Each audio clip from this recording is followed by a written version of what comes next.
আসসালামু আলাইকুম ভিউয়ার্স, কেমন আছেন? আমরাও ভালো আছি। আমরা ফরিদপুরে ঈদ উপলক্ষে বেড়াতে এসেছি। আজকে আমাদের দাওয়াত আছে আমার ননদের বাসায়। তো সেখানে হচ্ছে চিতই পিঠা বানানো হচ্ছে। দেখুন, মাটির চুলাতে বানানো হচ্ছে। এই যে হলো পিঠা বানানো খাস। এখানে প্রতিবার 5টা করে পিঠা ওঠে। এই পিঠাগুলো গরুর মাংস অথবা মুরগির মাংস ঝোল দিয়ে আর কি খাওয়া হয়, আপনারা সবাই জানেন।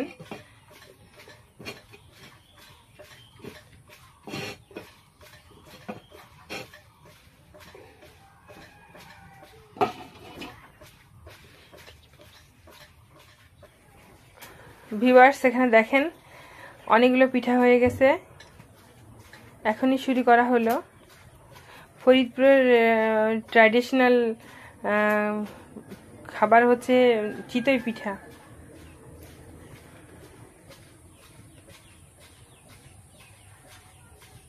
ওখানে মাটির চুলে রান্না হচ্ছে।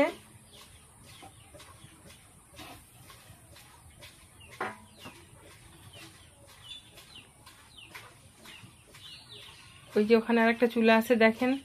গ্রামে এই ধরনের চুলা, এটা হলো সিমেন্টের চুলা। হ্যাঁ, এই চুলায় রান্না করা হয়। ওই যে গোবরের খড়ি দিয়ে, ওই যে গোবরের খড়ি দেখেন, এই গোবরের খড়ি দিয়ে রান্না করা হয়। আর এখানে গুঁড়া দিয়ে, গুঁড়া মনে হয়, এগুলো গুঁড়া না পাশে ভাবি। আপনাদের অনেক ভালো লাগবে।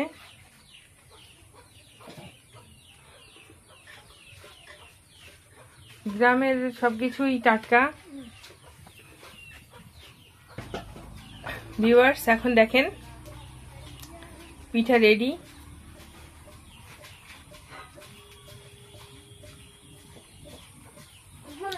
এই যে পিঠা উঠানো হচ্ছে। পিঠা উঠানোর জন্য স্পেশাল ভাবে এইভাবে একটা করে লোহার খুন্তির মতো বানানো হয়েছে, এগুলো দিয়ে উঠানো হয়। এগুলোর নাম কি বলে ভাবি? খুন্তি। তো এগুলো চিকন চিকন, তাই তো? মাথাগুলো খুন্তির মতো, এবার চিকন, উঠানোর সুবিধার জন্য।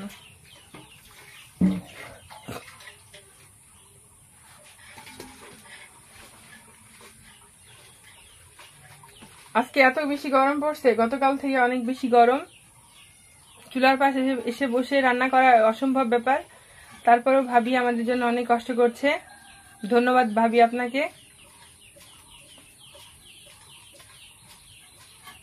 এই ঈদের পরে কারো বাড়িতে দাওয়াত খাওয়া তো সহজ ব্যাপার না। যার বাড়িতে দাওয়াত খাওয়া হবে তার তো রফা দফা হয়ে যাবে।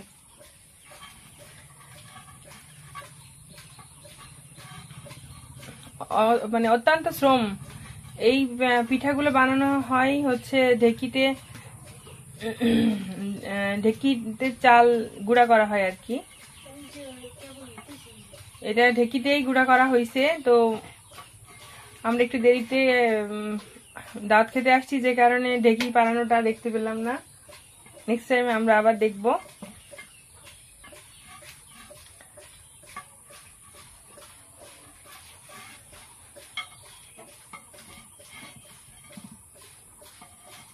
ফরিদপুর, শরীয়তপুর, তারপর মাদারীপুর, এইসব ডিস্ট্রিক্টগুলো সবখানেই এই ট্র্যাডিশনাল খাবার চিতই পিঠাই। আমি আবার চিতই পিঠা অনেকবার ট্রাই করেছি, আমার সাথে এত ভালো হয় না। আমার ননদরা এবং ভাবিরা অনেকেই ভালো সুন্দর বানাই। ওনাদের হাতের আসলে আলাদা আর্ট আছে, যেটা আমাদের মধ্যে এখনো মানে হয়নি। এগুলো প্র্যাকটিসের ব্যাপার। তো ওনারা প্র্যাকটিস করে, রেগুলারই বানায়, যে কারণে পারে। আমরা হয়তো চেষ্টা করলে হয়তো পারতাম, বাট আমাদের তো চেষ্টা হয় না, আমরা গ্রামে থাকি না।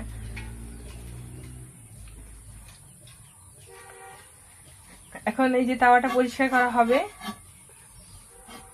আবার নতুন করে দেয়া হবে।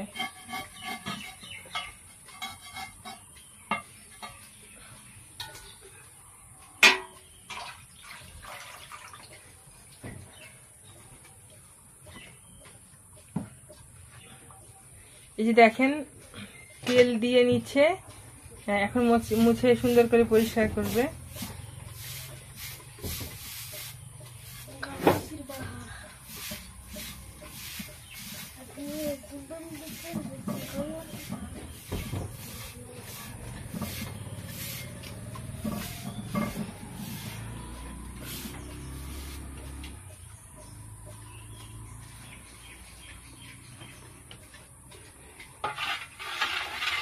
ভাবি এই আটাটা কিভাবে বানাইছেন একটু বলবেন?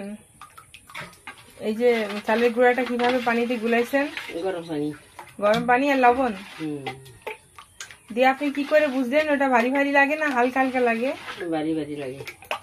ও উঠাইলে ভারী ভারী লাগে। বেশি পাতলা করা যাবে না, তাই না? না।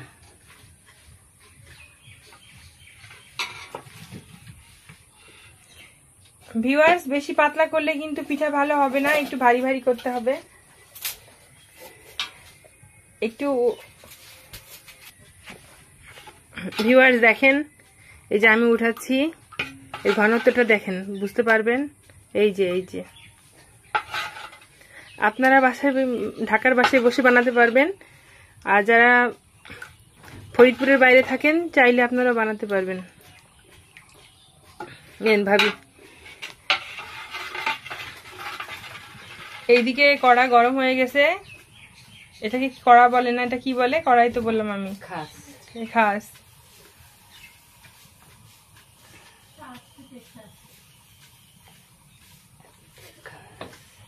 প্রতিবারে 5টা করে উঠবে, তার মানে মেহমান খেয়ে আরো থাকবে। তবে এগুলো বানানোতে পেরেশান আছে অনেক।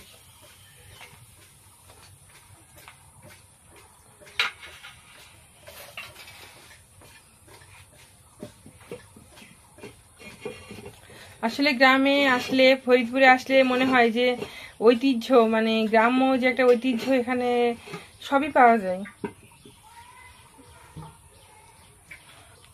আমি ভেবেছিলাম যে অন্যান্য ডিস্ট্রিক্ট শহরগুলোতে মনে হয় এগুলো উঠেই গেছে, কিন্তু না, এখনো আছে।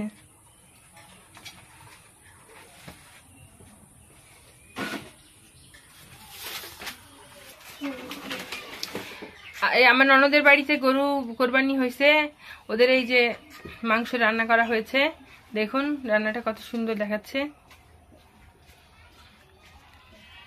অনেক ভালো লাগে না? তোমার কেমন লাগে সৃষ্টি, বলো? ভালো লাগে। অনেক ভালো লাগে। রান্না কে করছে? তোমার আম্মু? অনেক সুন্দর হয়েছে। ভিউয়ার্স, আপনারা আমাদের সঙ্গে যদি দাওয়াত খেতে আসেন, শুধু চলে আসেন ফরিদপুর, তাহলে আমাদের সঙ্গে চিতই পিঠা আর গরুর মাংস খেতে পারবেন এই গরমে। যদি কোনো সমস্যা হয় আমাদের কোনো দোষ নাই, পেট অসুখ যদি হয়, খুব ভালো লাগবে।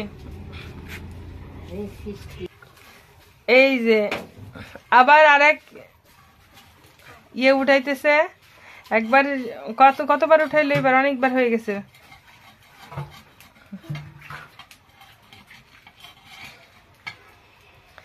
পিঠা, সেই পিঠা দেখুন, একদম হোয়াইট কালার, নিচে কোনো পোড়া নাই, একদম ফ্রেশ।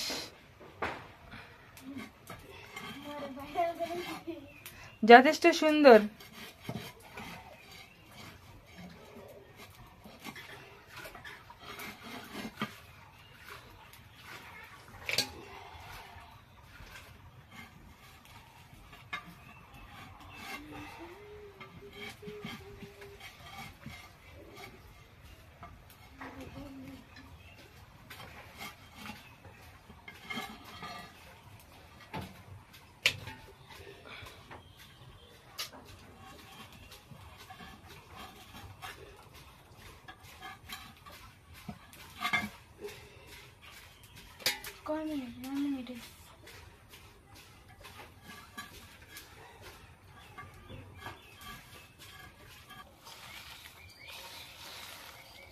এই যে সবজি চচ্চড়ি হবে ছোট মাছ দিয়ে,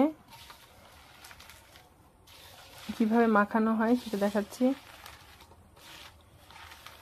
আলু, বেগুন, পেঁয়াজ, কাঁচামরিচ কুচি একসাথে হলুদ আর লবণ দিয়ে ডালা হচ্ছে। এবার আদার্স আইটেম দেওয়া হবে, সরিষার তেল দেওয়া হবে এখন।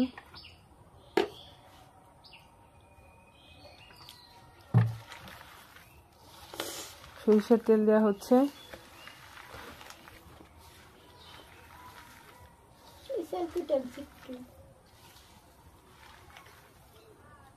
এত প্রচুর গরম পড়ছে, হাঁসফাঁস লাগে এরকম।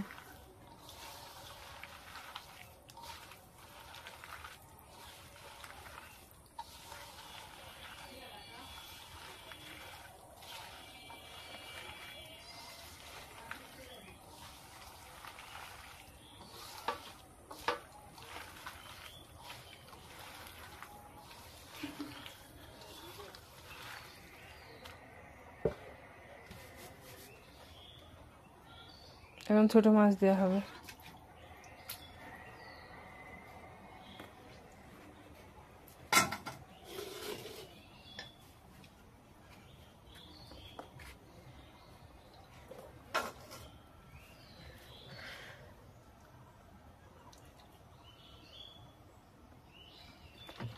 খুব সুন্দর করে মাখানো হচ্ছে।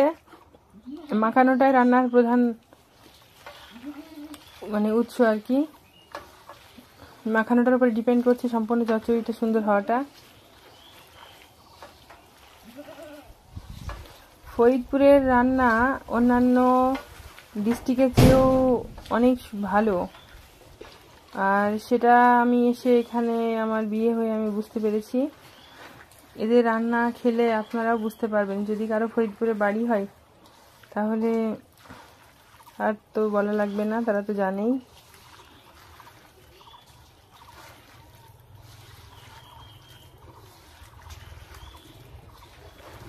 খুব সুন্দর করে মাখানো হচ্ছে ছোট মাছ দিয়ে। দেখুন, এটা সম্পূর্ণ হাতের আর্ট আর কি। রান্নাটাও আসলে হাতের আর্ট। যে নারী রান্না করতে পারে না সে কোনো আসলে নারী না।